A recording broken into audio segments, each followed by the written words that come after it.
العالمين والصلاة أجمعين أشهد أن لا إله إلا الله وحده لا شريك له الملك الحق أشهد أن محمدا عبده ورسوله المبعوث رحمة للعالمين اللهم صل وسلم على حبيبك الكريم محمد وعلى آله وصحبه أجمعين. Bapak Ibu sekalian yang berbahagia, pada pagi ini kita akan melanjutkan kajian kita terkait ilmu akhlak.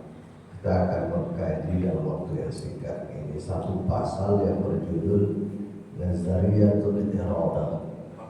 Nazariyatul Iradah. Nazariyatul Iradah itu kalau kita terjemahkan mungkin konsep atau teori tentang iradah. Ini diambil dari satu kitab akhlak yang berjudul Suluk wa Akhlaq al-Islam Al-Muqtaddar. Seperti kita tidak ada yang ingat bulan lalu kita mengkaji tentang mahabbah di dalam al-akhlaq, konsep cinta. Nah ini ada kaitannya sedikit dengan bulan lalu. Jadi perbedaan manusia dengan makhluk lain itu ada di ironi.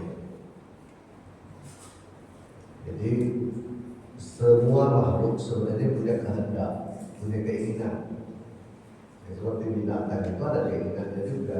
Misalnya haus, itu dia ingin minum, lapar dia ingin makan. Manusia juga begitu. Makhluk yang lain seperti malaikat juga seperti itu. Tetapi kalau iradah itu yang punya cuma manusia.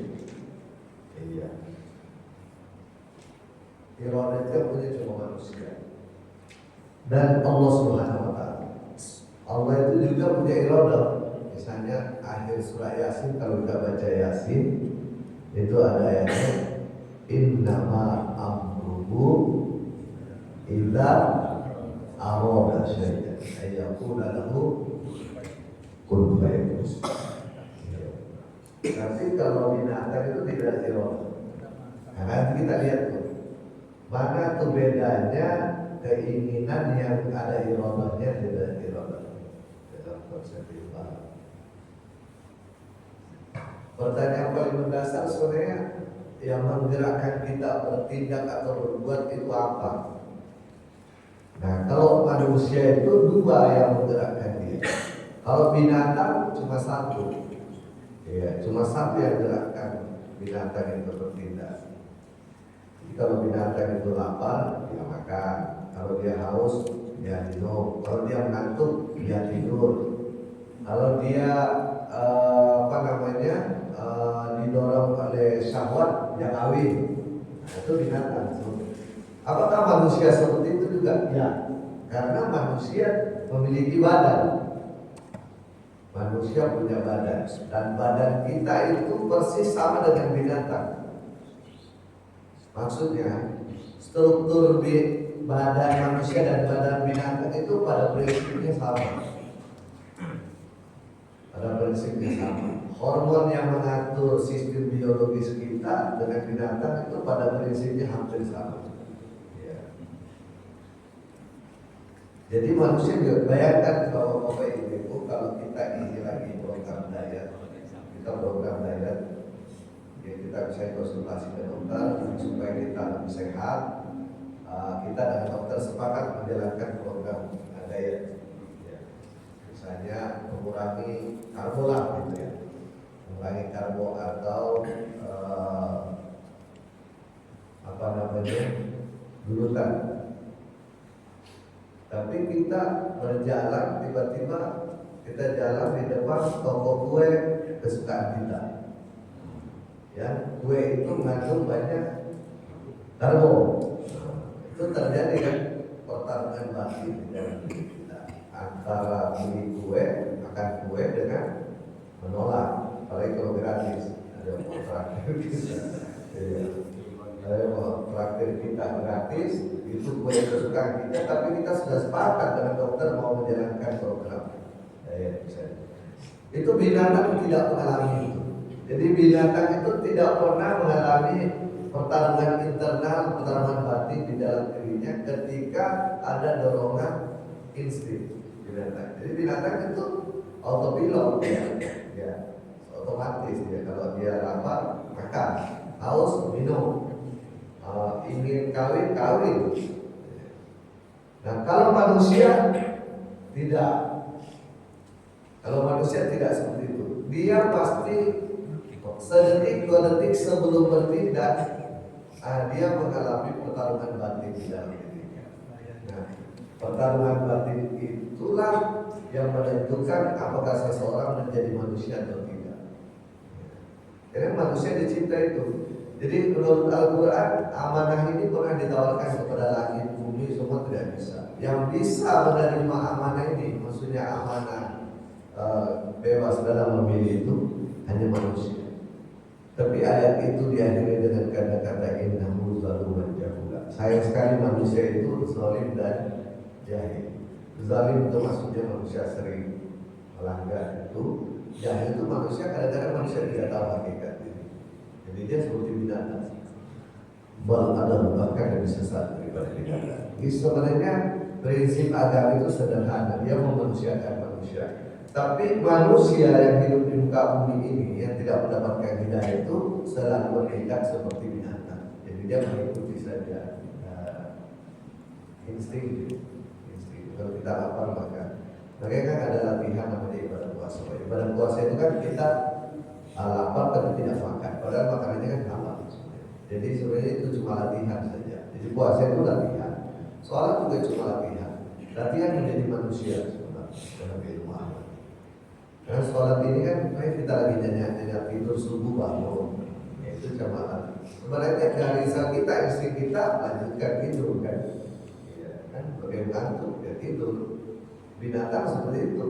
Oke, binatang dibangunkan sholat ya tidak mau, dia kan tidak ada itu. Nah kalau manusia ketika dia sadar terbangun atau bunyi alarm, terjadi pertarungan batin di situ. Dia sholat atau tidak. Datang bulan puasa dia puasa atau tidak.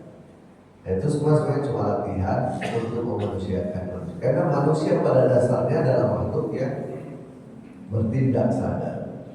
Dalam falsafah disebut manusia itu adalah al-hayawan al-ma'rif.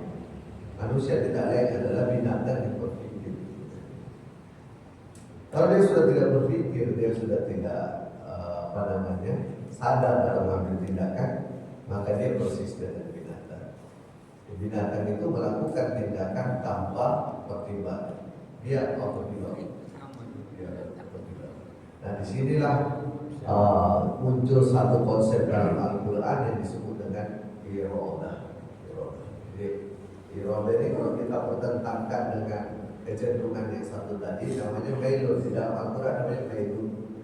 Jadi mailun versus irodah. Mailun itu ada di dalam diri setiap kita ini. Mailun seperti ada dalam setiap diri binatang.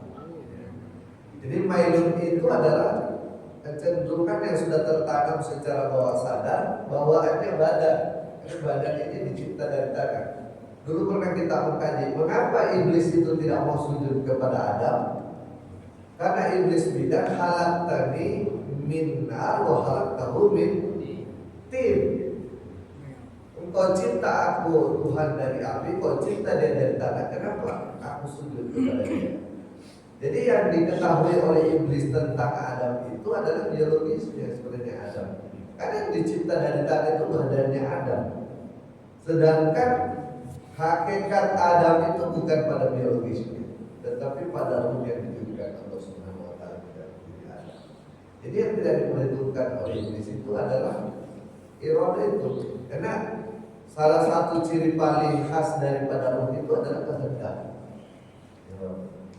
Kalau ada orang sudah tidak punya kehendak itu binatang. Memang manusia itu kalau mau melakukan sesuatu dia bilang, kalau orang Arab bilang ana uridu, saya berkehendak, ana uridu sholat, saya mau sholat, ana uridu ta'am, saya mau makan. Ana semua Pak, kalau manusia itu saya mau. Binatang tidak pernah bilang saya mau. Jadi dia kalau lapar ya makan, dia tidak bilang saya mau makan. Nah, Kalau kita saya mau makan, pertuannya apa yang kita makan? Nah, di situ ada irodah. Kalau mail tidak ada di situ. Tidak ada. Nah, Allah Subhanahu Wa Taala itu persis seperti manusia. Jadi Allah itu punya irodah. Kalau keinginan, semua makhluk punya keinginan. Tapi yang punya irodah hanya manusia. Nah, yang mendorong keinginan itu namanya mail dalam Al-Quran. Ada dua, mail atau syauq.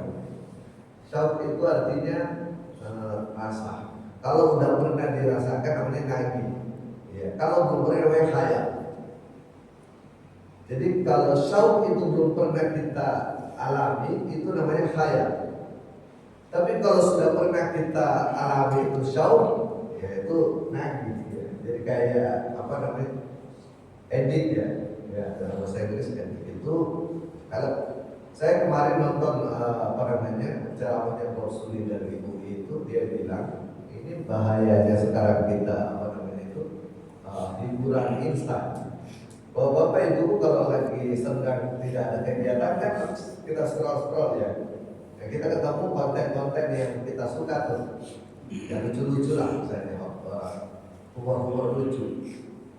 Nah, kalau sudah sebulan kita begitu, bulan berikutnya itu nagih.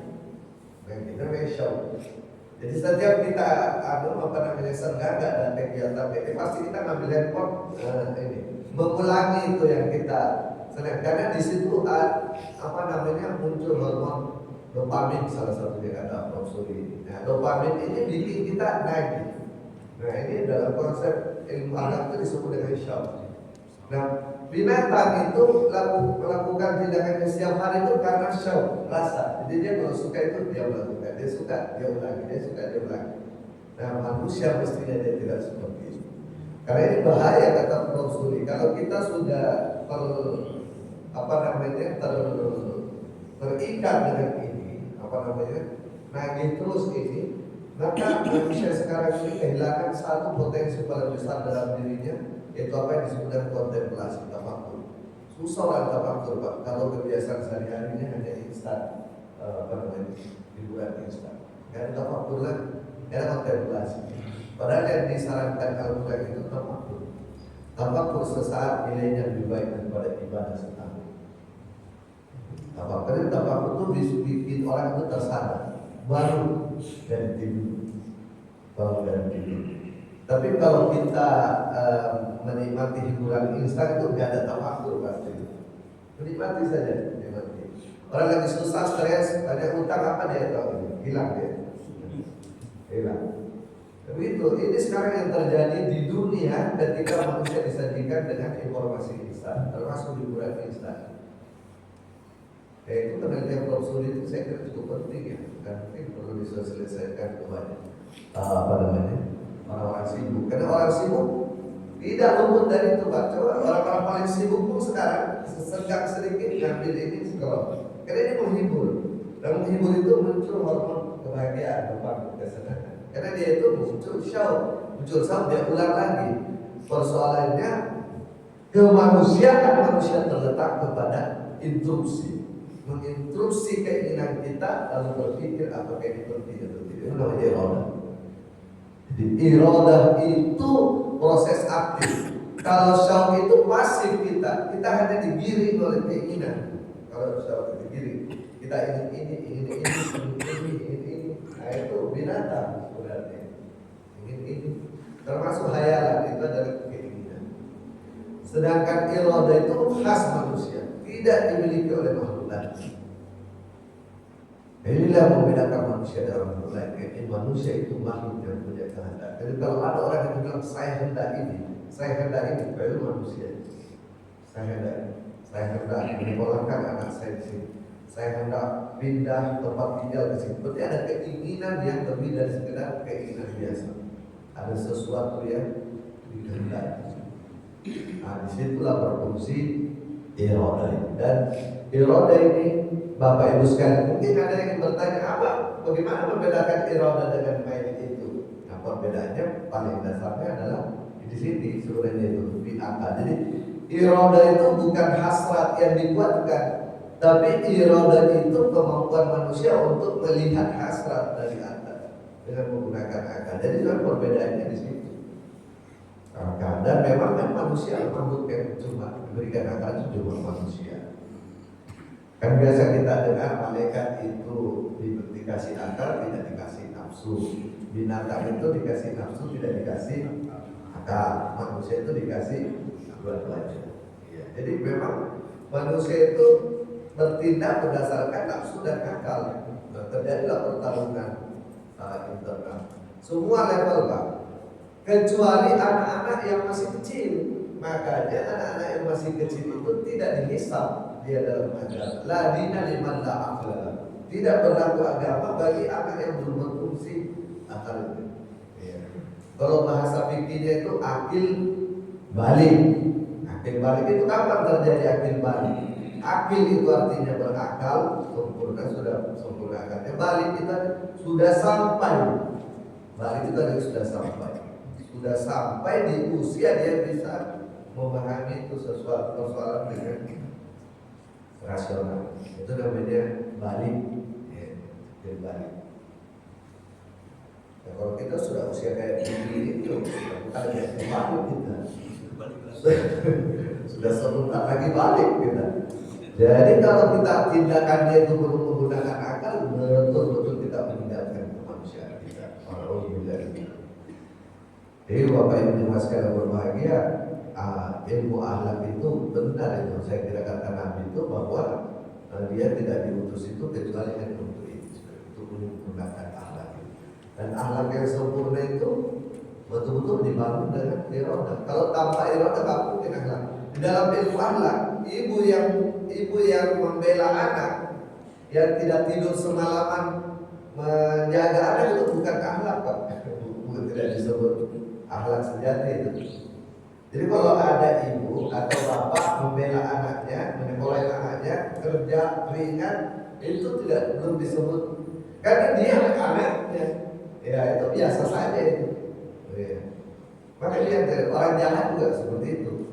Perampok, pencuri itu juga perampok demi anaknya, demi keluarganya. Jadi dalam ilmu akhlak itu kuncinya bukan di kebaikannya, bukan di perbuatannya, tapi keputusan waktu melakukan itu perbuatan baik.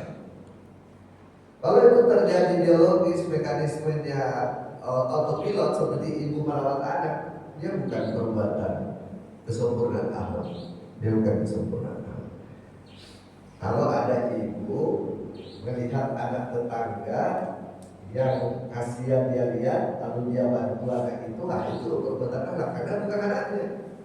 Bukan anaknya.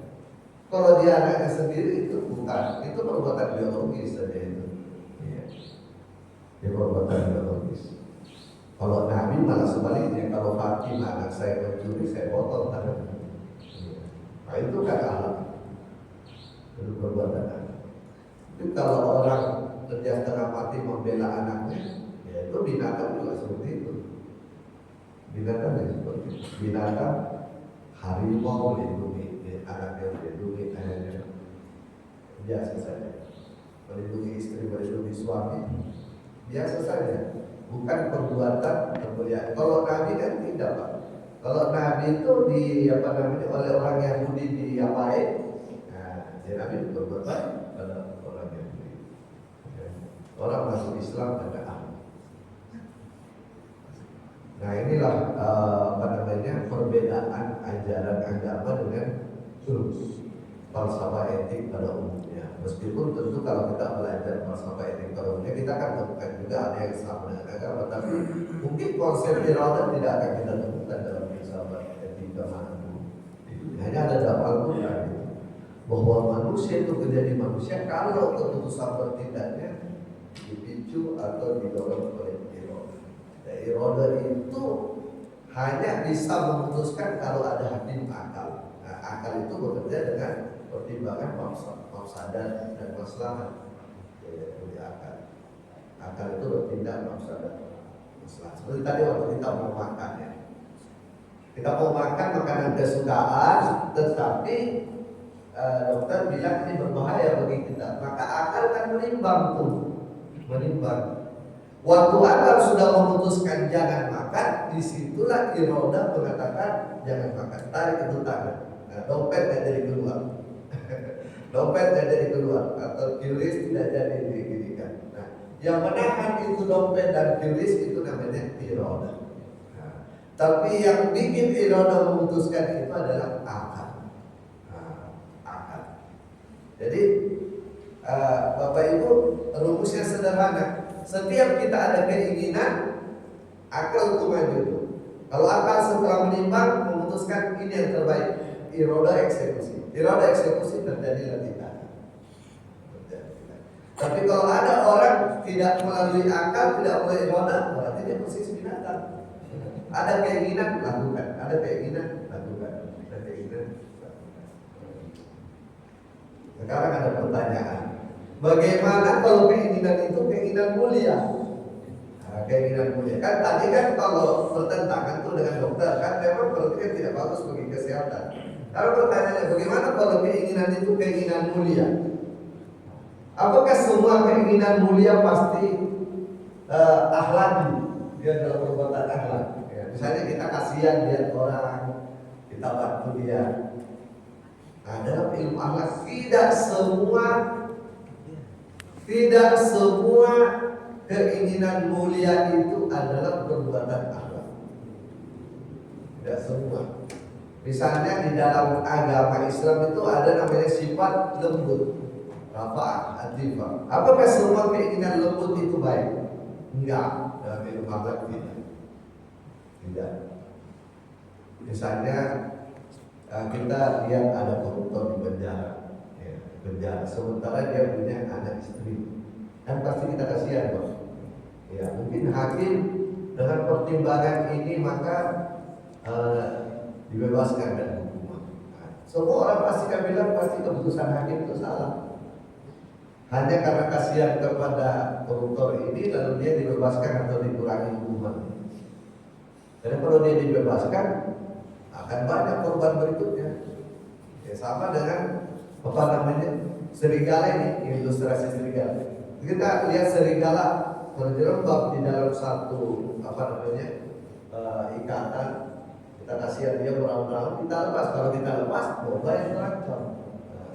Di situ lah fungsi akal. Jadi di dalam Islam rasa kasihan itu bagus, tetapi tidak selalu rasa kasihan itu benar. Tidak selalu kasihan itu benar. Sama kalau ibu-ibu oleh dokter anaknya suruh minum obat pahit kan pasti ibu-ibu tuh kasihan anaknya udah nangis tidak mau minum obat. Kalau kasihan itu mengalahkan dia punya iroda, ya, dia tidak jadi manusia dalam ilmu akhlak. Tapi kalau dia punya iroda, maka dia bisa kalahkan rasa kasihan itu dan dia cari strategi gimana anaknya dia bisa minum meskipun tersiksa minum itu obat. Ya. Saya punya pengalaman yang nggak bisa saya lupa sampai sekarang ya. Waktu istri saya itu, jadi kalau orang sudah mau meninggal, itu kan selalu dikasih ke ahli penyakit dalam ya. Terakhir kan selalu ahli penyakit dalam. Saya orang penyakitnya istri saya waktu itu kan cancer, jadi berarti kan itu apa namanya kalau cancer itu dokter apa? Onkologi ya, dia onkologis. Dari onkologis kemana, tapi karena saraf sudah rusak, berarti dia lari ke saraf. Nah, tapi kan terakhir kalau sebelum meninggal itu dia bisa meninggal di rumah sakit pasti penyakit dalam kan, karena kan fungsi itu. Nah, waktu sudah di penyakit dalam itu sudah sampai di fase ini apa namanya pengeluaran. Jadi semua yang ada di dalam ini itu dikeluarkan. Jadi dikasih pipa ke sini, dikasih kemana, jadi dia keluarkan, dia keluar dengan sendirinya. Tetapi itu istri saya masih sempat ke saya minta minum air. Dia harus sekali. Oleh dokter penyakit dalam itu tidak boleh minum karena ini pengeluaran. Tapi dia harus sekali. Nah, bapak-bapak bisa bayangkan waktu itu perasaan saya. Jadi dengan hanya air mata saja minta air itu, saya harus mengatakan tidak boleh. Tidak boleh. Itu berat, Pak. Sampai sekarang saya nggak bisa lupa itu. Saya nggak bisa lupa. Jadi kadang-kadang rasa kasihan itu bisa mengalahkan akal. Pada saat itulah manusia dipuji sebagai manusia. Jadi kalau kita mulai sejarahnya Nabi dan keluarganya, itu akan sering ketemu momen seperti itu, di mana keadilan harus mengalahkan rasa kasihan. Keadilan itu harus mengalahkan kasihan. Kalau kasihan, rasa kasihan iba itu positif, Pak. Di mana-mana semua orang bilang kalau orang yang cepat kasihan itu baik pada orang itu. Orang itu penyayang, cepat kasihan. Tetapi di dalam ilmu akhlak tidak semua rasa kasihan itu ada disebut perbuatan akhlak. Kalau dia bertentangan dengan keadilan, kalau dia bertentangan dengan timbangan akal, maslahat, mafsadat. Jadi selalu tindakan itu hakimnya adalah akal, maslahat, mafsadat. Nah, kalau sudah diambil keputusan oleh akal, maka iradah bertindak. Iradah bertindak manusia mengeksekusi sesuatu. Satu keputusan kebijakan ya, kalau seperti pemerintah ya kebijakan pemerintah itu harus iradah. Kalau dia hanya berdasarkan keinginan, ya hilanglah kemanusiaan seorang pemimpin. Jadi kita dalam rumah tangga sama, dimanapun selama kita manusia, keputusan kita ditentukan apakah kita pakai iradah atau sekedar pakai keinginan. Di dalam keinginan itu dalam Al-Quran biasa menggunakan kata yasha. Wa ma tasyauna illa an yasha Allahu rabbul alamin. Itu beda dengan iradah. Kalau iradah itu khas manusia. Dan selalu ada pertarungan batin di dalamnya. Mungkin ada yang bertanya, apakah kalau orang sudah berbaik terus masih ada pertarungan batin? Pasti masih ada pertarungan batin. Cuma kebaikan itu menjadi lebih mudah dilakukan kalau sudah jadi kebiasaan. Tapi pertarungan batin itu pasti selalu ada. Pertarungan batin naik dari yang sebelumnya. Ya, sama dengan istighfar. Ada orang yang bertanya, kenapa Nabi Muhammad istighfar 70 kali, 100 kali sehari? Dosa apa yang dilakukan Nabi sehingga dia istighfar? Nabi tidak melakukan dosa. Kenapa Nabi melakukan istighfar? Nah, istighfarnya Nabi itu bukan karena dosa. Istighfarnya Nabi itu karena dia mengalami peningkatan. Jadi dia istighfar karena dia merasa seharusnya kemarin ini saya lakukan, tapi saya belum lakukan. Jadi istighfar untuk peningkatan. Jadi dia istighfar itu bukan karena kesalahan, tetapi karena pencapaian yang dia rasa belum seharusnya. Istighfar. Nah, kalau orang mau menaikkan pencapaian, apalagi kalau bukan iradah. Nah, sekarang kan ada statement di masyarakat itu, bagaimana Bapak menjalani hidup? Ya, seperti air aja. Wah, ini bahaya sekali, Pak. Air itu tidak ada iradah itu. Air itu mengalir saja itu. Tidak ada iradah itu. Itu kata-kata itu tidak ada dasarnya itu dalam agama itu. Hidup mengalir saja, Pak, seperti air. Ya, ada iradah. Iradah itu melawan air, Pak. Dia kan melawan air, Pak. Iradah itu melawan arus. Melawan arus arus insting sebenarnya.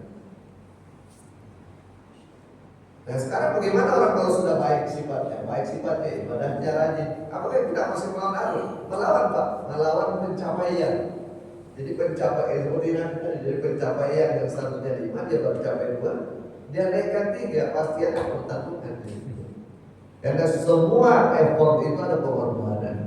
Dan ilmu akhlak itu mengajarkan itu luar biasa. Makanya mungkin benar kata-kata Nabi itu, ma'u istuli utammi makarim dan akhlak. Makarim itu ini kesempurnaan akhlak. Jadi kalau itu yang terjadi, betul-betul manusia berbeda dengan binatang. Betul-betul manusia berbeda dengan binatang. Jadi mungkin orang akan apa itu istilahnya dalam surah Al-Fat, yujibukan surah wa yagiza bihumul kufar. Kalau orang punya iman dan berislam dengan benar, orang Islam saja takjub kepada dirinya, dan orang kafir merasa geram melihat orang Islam. Ya kan?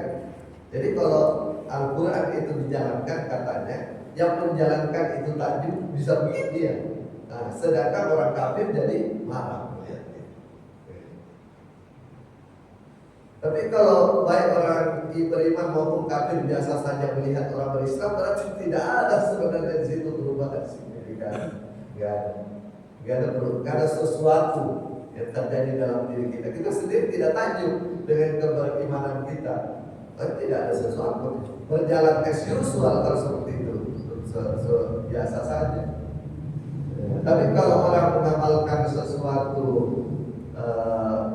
dengan iradah, kita akan takjub dengan pengamalan itu. Luar biasa ya Islam kalau diamalkan. Orang kafir marah melihat kemajuan itu. Orang kafir marah. Tapi kalau negara-negara Islam ini maju kan orang kafir marah. Pasti orang kafir marah. Kalau negara-negara Islam maju pasti negara-negara kafir marah. Dia cari bagaimana cara negara Islam sendiri takjub dengan pencapaian itu. Nah mungkin yang terjadi sekarang adalah sebaliknya. Nah, jadi kesimpulannya Bapak Ibu Jemaah sekalian berbahagia, dia posisinya seperti ini sebenarnya dalam ilmu akhlak itu. Jadi dalam bertindak itu pusat komando itu adalah akal dan iradah itu. Yang bawa itu harus jadi prajurit itu, seperti cinta, amarah, empati, kasih itu harus jadi prajurit. Kalau tidak, coba lihat orang yang jatuh cinta, ya. Mau dia muda, mau dia sudah tua, ya. Mau dia gak ada pasangan ya. Sekarang ini lagi di Goa lagi, gak ada pasangan. Jadi sekarang lagi di Goa ini hak angket karena partinya di Sukarno itu selingkuh dengan konsultan politiknya. Nah, cinta itu memang begitu. Ya, semua kan pernah jatuh cinta. Cinta itu bikin akal tidak berfungsi, Pak. Makanya kan ada kata-kata cinta itu bukan apa itu teh kucing rasa coklat. Bayangkan Pak, kalau teh kucing rasa coklat itu kan sudah terlalu. Jadi semua orang menasehati jangan dengan itu nak, kamu tidak cocok. Nggak ada itu nasihat sama super. Karena ini terbalik piramidanya Nabi ini, dibalik sama di orang lagi jatuh cinta dibalik. Tapi manusia sejati, dia tidak akan diperbudak bercinta. Dia tidak akan diperbudak bercinta. Tetap akal dan iradah di atas, cinta di bawah. Cinta di bawah. Ya tentu berat melawan itu Pak. Melawan itu kan berat itu. Melawan apa namanya? Cinta itu berat. Kalau orang sudah jatuh cinta, berat. Ya. Sekarang ini di Goa itu lagi heboh itu karena si pacarnya ibu bupati itu mengendalikan semua itu kepala bagian di Pemkot itu merasa semua diperintah oleh pacarnya ibu bupati, padahal nggak ada di strukturalnya kan, tapi kan cinta berat kalau sudah cinta. Ya bukan cuma di situ, di mana-mana lah ya mau di gubernur, mau di mana lah semua ada itu. Ya. Tapi itulah skandal kemarin di Amerika itu yang dibuka ini Epstein, ya Epstein kan seperti itu. Ya. Apa di mana-mana di dunia ini semua sama seperti itu. Karena manusia ini tidak menjadikan tindakannya, keputusannya itu seperti piramidanya dibalik. Dia dikuasai oleh itu. Kasih, cinta, amarah dan empati itu berada di atas. Yang seharusnya komandonya itu adalah akal dan iradah. Nah, agama maka konsep agama itu mengantarkan orang kepada insan kamil. Jadi insan kamil itu semua sifat Allah yang Islam itu Asmaul Husna harus seimbang. Dan kalau kita ini kebanyakan pasti ekstrim di salah satunya Pak. Kalau kita lihat ada orang-orang yang tegas sekali, orangnya vokal tegas, itu susah dalam penyayang. Kalau ada orang lembut penyayang, kadang susah tegas. Pasti begitu. Nah maka Nabi itu datang sebagai manusia yang sempurna, sebagai insan kamil. Maka Nabi, coba lihat Nabi itu kalau kita lihat ke anaknya, istrinya itu kan nangis, lembut sekali. Tapi kalau dia di medan perang Nabi kan, dia tidak. Begitu sayangnya Nabi kepada Fatimah, tapi Nabi bilang kalau Fatimah yang mencuri, saya potong kamu. Nah, itu susah itu. Itulah insan kami, manusia yang paripurna, yang para Nabi itu. Kalau manusia awam kayak kita, kadang-kadang kita ekstrim ke sini atau ekstrim ke sini. Ya. Susah memadukan itu dalam kepribadian itu secara seimbang, secara harmoni. Susah, tapi itulah insan kamil. Konsep insan kamil itu adalah manusia yang sudah seimbang sifat-sifat Tuhan di dalam dirinya. Nah, sifat Tuhan yang 99 itu seimbang dalam diri Tuhan. Jadi Tuhan itu penyayang, pengasih, tapi Tuhan adil, tegas, aziz. Ya. Sebenarnya kalau saya ditanya itu apa maksudnya Allah mengajarkan nama-nama kepada Adam? Itu kan begitu. Waktu pertama Adam diciptakan itu kan wa 'allama Adamal asma'a kullah. Dan Allah mengajarkan semua nama-nama kepada Nabi Adam. Maksudnya semua nama-nama Allah itu yang Asmaul Husna sudah tertanam di dalam diri Adam secara seimbang, sehingga Adam itu menjadi manusia sempurna. Jadi semua sifat-sifat. Jadi sebenarnya kalau ada orang baik, saya Pak Mustaqim orangnya baik dan mawar, sebenarnya itu hanya sifat Allah yang ditanamkan ke dalam sifat dan mawarnya Allah yang ditanamkan ke dalam diri Pak Mustaqim. Kita lihat kenapa dia. Jadi nggak perlu kita sombong kalau kita baik. Sebenarnya itu hanya Allah yang menitipkan sifatnya ke dalam diri kita. Ya. Tapi kadang-kala sifat itu tidak seimbang dalam diri seseorang. Tidak seimbang. Nah, manusia sempurna itu Nabi itu sempurna dalam diri. Jadi dalam Nabi Adam ini adalah manusia yang sudah sempurna. Sifat-sifat Allah dalam dirinya secara seimbang. Sedangkan manusia yang bukan Nabi itu pasti tidak seimbang atau tidak semua sifat Allah terserap dalam diri. Ada sebagian juga hanya tipis. Nah, perjuangan kita itu adalah meniru Nabi. Dan semua yang diajarkan Nabi itu adalah yang bisa ditiru. Laqad kana lakum fi Rasulillahi uswatun hasanah, itu maksudnya semua yang dicontohkan Nabi itu pada dasarnya bisa ditiru.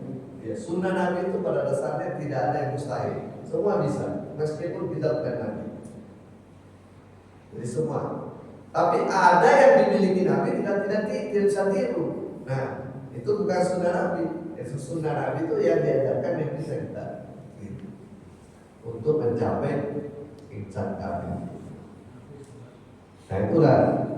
Nah sebagai penutup, Bapak Ibu jemaah sekalian berbahagia, sebagai penutup, jadi untuk menjadi manusia yang punya iradah tadi itu, yang berkehendak itu, ya ini penutup nih, supaya kita gampang ingat. Untuk menjadi orang yang punya iradah itu pertama, semua tindakan kita diupayakan jangan refleks, tapi dilakukan dalam keadaan sadar. Ini yang orang Jawa bilang eling sebenarnya. Jadi saya baca kitab-kitab Jawa ya, buku-buku Jawa itu yang dimaksud, saya nggak tahu ini kan, saya bukan orang Jawa. Tapi yang saya baca dari buku itu seperti misalnya dari Ronggo Warsito dan lain-lain itu, yang dimaksud eling itu rupanya bukan ingat. Iya. Kalau ingat itu lawannya kan lupa.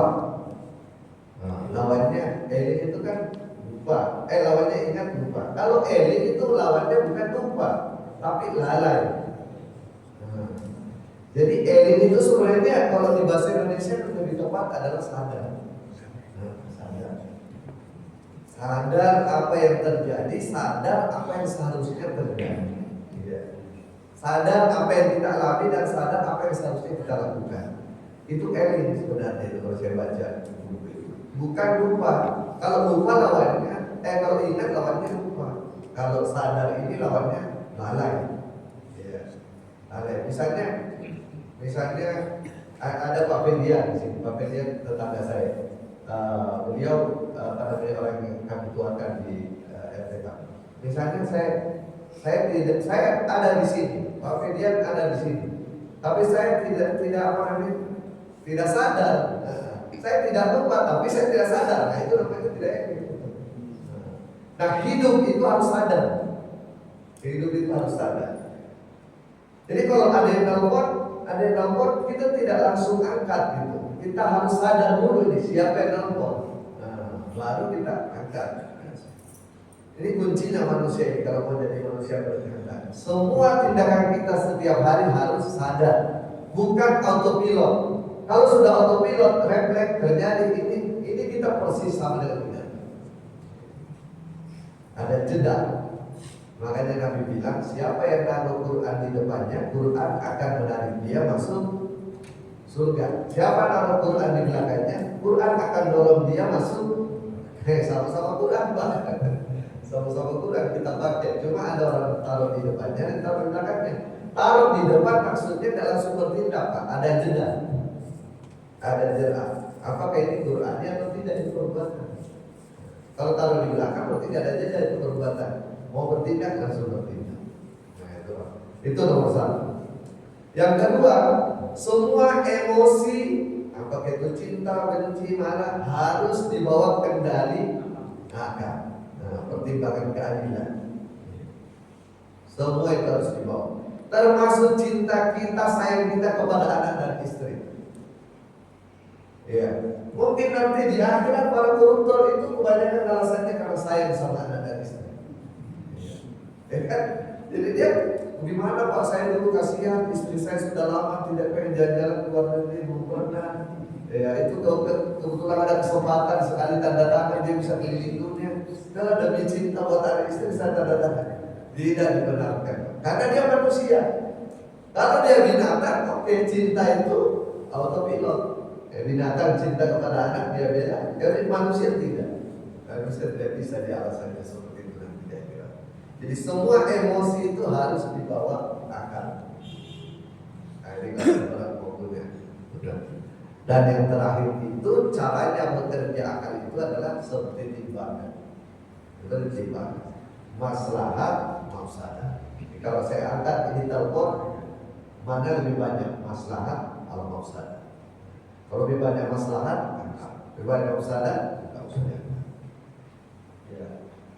Tadi bagus pertanyaannya Pak. Kita lagi berdoa, ada yang salam.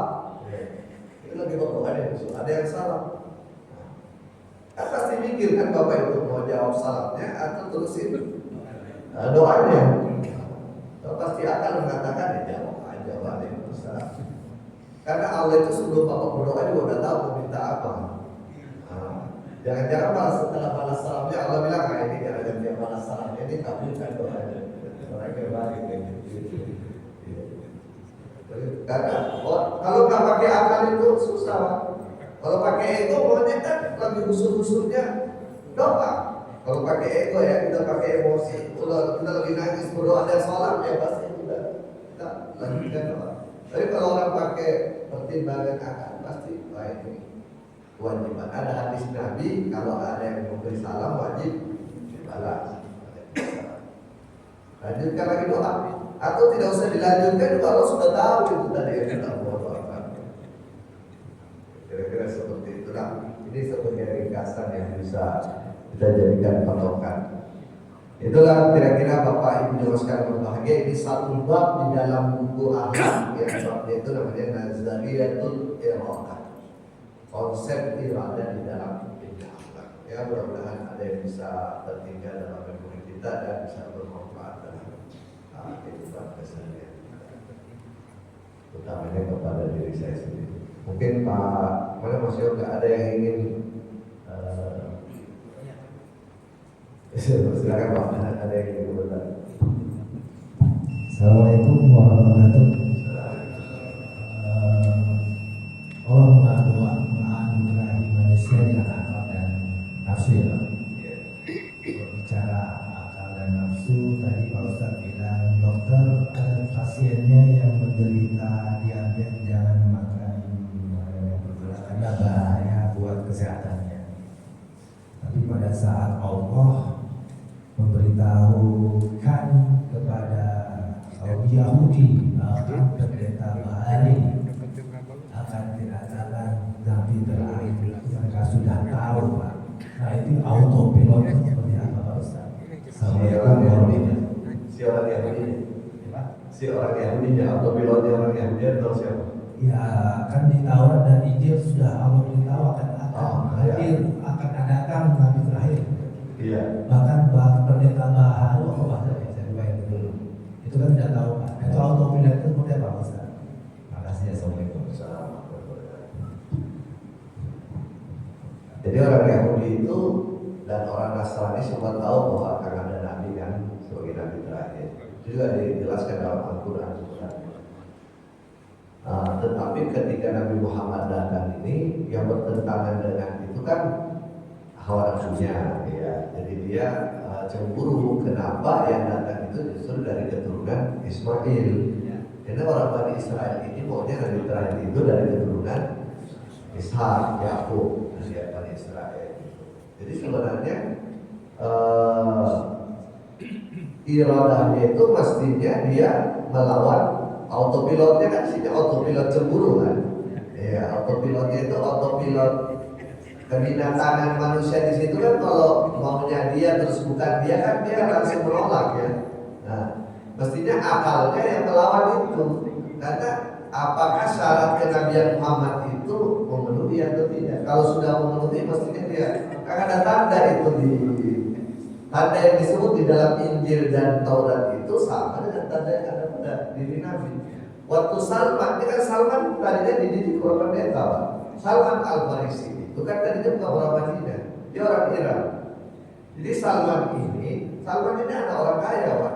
Jadi dia tuh bisa mondok di pesantren di gereja satu ke gereja lain itu dia pilih, dia punya duit. Jadi dia pindah dari pendeta satu ke pendeta lain. Pendeta terakhir tempatnya berguru Salman itu bilang, udah kamu berhenti di sini. Saatnya kamu pergi ke Arab. Karena kan Persia itu bukan Arab ya. Kamu pergi ke tanah Arab di Madinah. Kemudian kamu di sana nanti akan ketemu Nabi terakhir dengan tanda-tanda seperti ini. Jadi Salman udah dikasih tahu tuh tanda-tandanya. Waktu Nabi hijrah dari Mekah ke Madinah, konon Salman itu manjat pohon pohon kurma yang paling tinggi di Madinah. Nah, saking sudah rindunya dengan Nabi terakhir.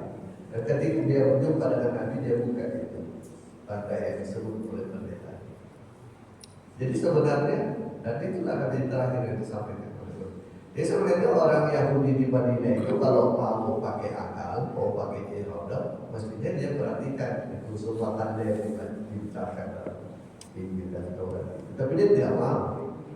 Karena dia sama dengan orang yang tidak mau bertanya, takutnya kalau dia bertanya jawabannya mengecewakan dirinya. Persis seperti itu orangnya. Di dalam Al-Quran dikritik orang Yahudi itu. Ayat itu tadi dibacakan Imam waktu kita sholat ya. Wa akhadna bani Israil dan seterusnya itu. Dan terakhir ditutup dengan ayat wa mallahu bighafilin amma ta'malun. Allah tidak lalai dari orang Yahudi yang tidak mau nanya tanda-tanda ini. Karena dia sudah tahu tanda-tandanya apa. Dia sudah tahu tanda-tanda Nabi terakhir, tapi tidak mau periksa Nabi apakah memenuhi atau tidak. Karena dia sudah tahu bahwa kalau dia periksa jangan-jangan memang ini Nabi terakhir. Jadi dia akan dipermalukan. Di akal dan nafsu bermasalah ya. Iya, akalnya tidak dimusikkan. Jadi tapi ayat yang dibacakan tadi imam kita itu ada yang tidak begitu ya. Benar nggak tadi ya? Ada illa qalila ya. Ada illa qalila. Jadi saya tidak hafal itu ayat semuanya, tapi itu ada tadi wa antum dan kalian semuanya berpaling mu'ridun illa qalila. Kalian berpaling kecuali sedikit. Jadi sebenarnya Pak, sebenarnya ahlul kitab itu selalu ada tersisa sedikit sebenarnya yang tidak melawan akalnya. Dia tetap berpihak kepada akalnya, tidak dia melawan hawa nafsunya, tapi dia tidak berani bicara karena dia minoritas. Jadi ahlul kitab itu selalu ada sedikit dari ahlul kitab. Seperti sekarang di Israel, jangan dikira semua orang yang di Israel itu sependapat dengan penjajahan Zionis. Tidak, pasti ada sedikit yang menentang, tapi dia tidak berdaya. Dia tidak berdaya. Ya.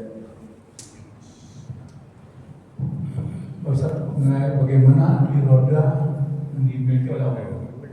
Kehendak Allah ini kadang-kadang terjadi di dunia ini, kita kadang-kadang tidak meyakini itu. Tanpa sadar kita tidak bahwa semua segala sesuatu ini kan atas kehendak Allah. Ini bagaimana? Itu satu. Yang kedua, bagaimana menerapkan iroda itu dalam kehidupan kita sehari-hari yang baik. Ya, itu kan. Terima kasih Ustaz.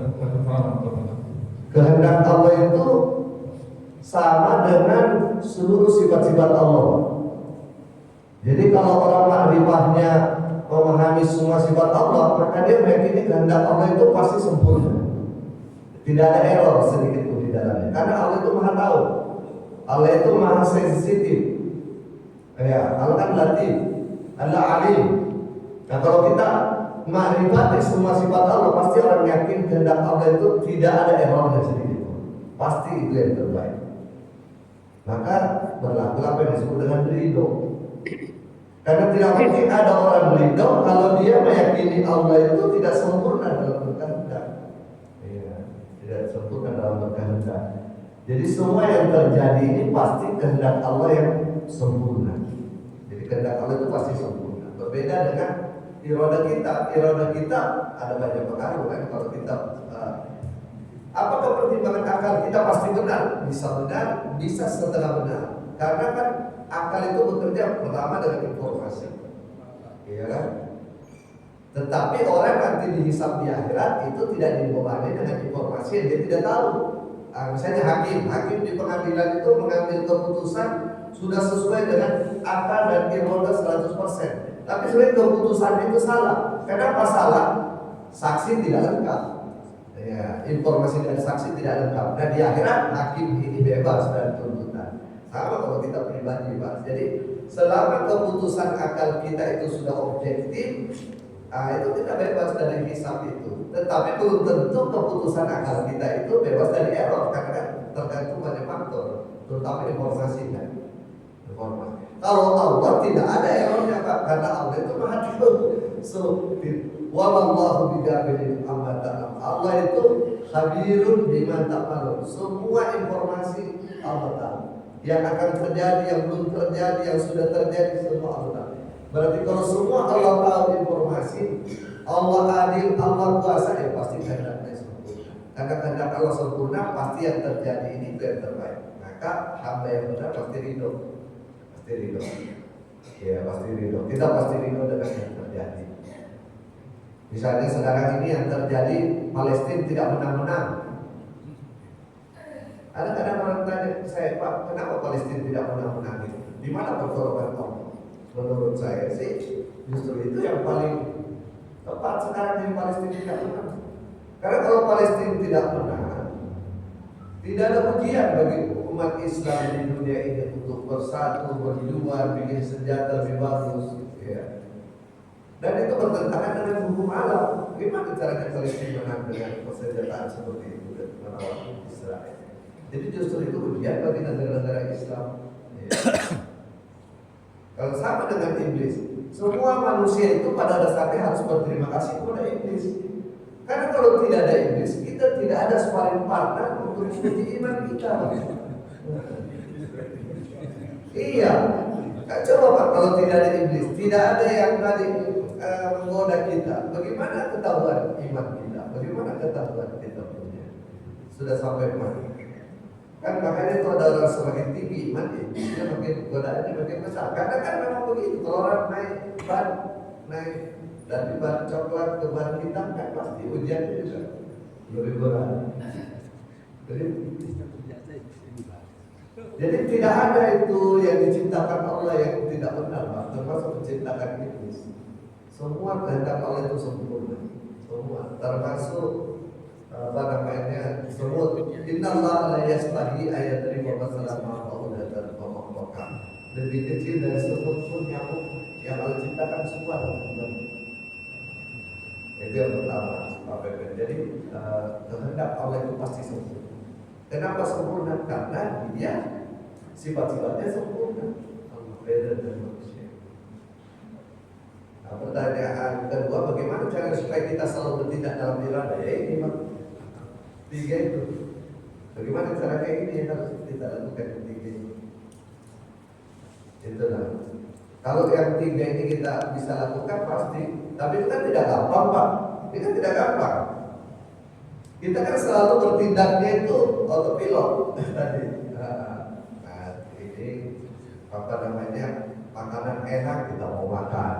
Ada tawaran pekerjaan kita ambil. Kan kita jarang pikirkan dulu itu. Jadi pekerjaannya apa? Ya, pasti begitu tuh. Ada wanita cantik kita kirikan begitu. Tapi kan harus kasih di depan Al-Quran. Ayo, pasti begitu. Ya inilah ini yang harus dilakukan hidup kalau mau berakhlak. Tapi ya tidak gampang. Emosi yang lebih sering keduluan. Emosi cemburu, cinta, benci itu yang lebih duluan. Ada orang Pak di kantor kadang-kadang yang dia ini ada dia udah lama, sudah lama bencian apa namanya kalau orang di kantor itu sudah lama ada konflik di kantor. Terus yang ini nih apa namanya sukses, ini nih selalu cari kelemahannya itu, pasti itu dia sukses karena ada sesuatu. Jadi yang bikin dia bicara itu bencinya Pak. Pasti itu yang bikin ini keluar kata-kata itu bencinya.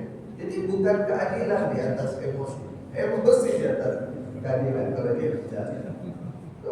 Pasti begitu itu. Ya, pasti begitu. Cobalah lihat manusia di mana kita tinggal, di mana kita kerja, di mana itu manusia yang dikendalikan tindakannya oleh emosi itu banyak sekali.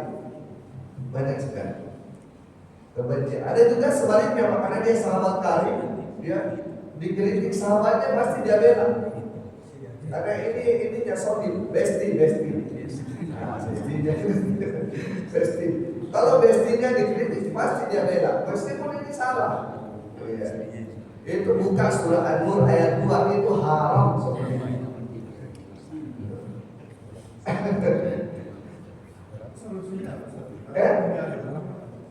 Solusinya kendalikan emosi, akal harus di atas emosi. Emosi saya nggak benar.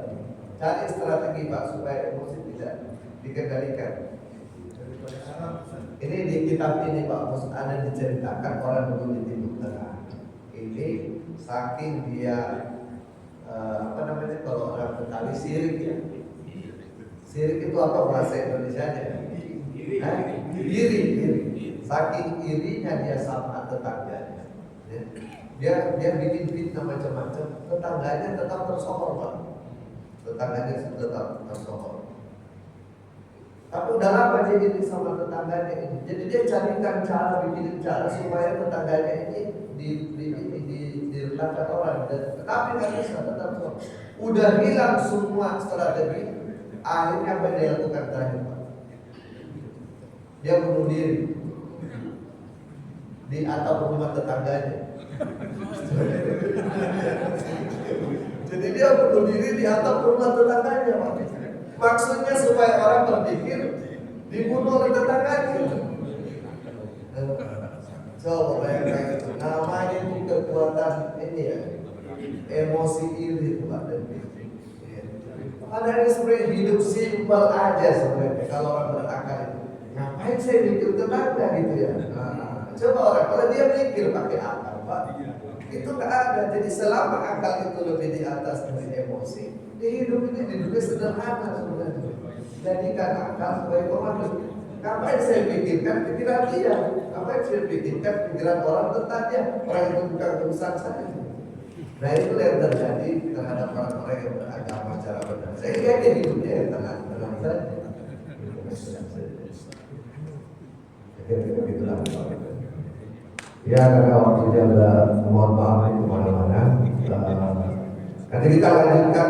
Ini saya lanjutkan ke berikutnya di kitab ini namanya Nazariyatul Nurani. Iya, jadi konsep nurani, hati nurani dalam bertindak. Nah, ini kita berbahas. Ada namanya hati nurani. Kalau tadi kan akal yang mempertimbangkan. Nah, pasal itu dia adalah tentang nurani dalam bertindak. Dan juga tidak dimiliki oleh binatang. Tapi sayang sekali manusia sekarang hidup di dunia dunia tanpa menggunakan iroda dan tanpa menggunakan. Mudah-mudahan ada obatnya, Bapak Ibu sekalian berbahagia. Kita istighfar. Subhanallah wa bihamdika asyhadu an la ilaha illa anta astaghfiruka wa atubu ilaik. Subhanallah rabbil izzati amma yasifun. Wassalamu ala mursalin walhamdulillahi rabbil alamin wa assalamu alaikum.